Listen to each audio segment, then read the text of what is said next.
Guys, magluluto ako ngayon ng tanghalian. Chicken ilagay natin sa oven. Tapos white rice.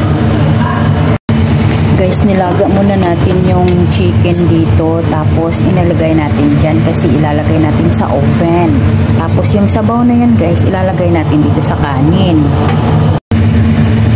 Ayan guys, nilagay na natin yung sabaw ng chicken dito sa kanin. Nilagyan din natin ng black lemon. Lulutuin na natin siya guys. Ayan, lulutuin muna natin. Tapos yung chicken guys, dito nilagay natin sa oven. Lulutuin natin yan siya sa mahinang apoy. Ayan guys, luto na yung kanin natin. Ayan, ang sabaw niyan, sabaw ng manok na nilaga natin. So, luto na siya. Ang manok na lang ang kulang guys. Ayan na guys, luto na ang ating chicken. Isi-serve na natin to guys.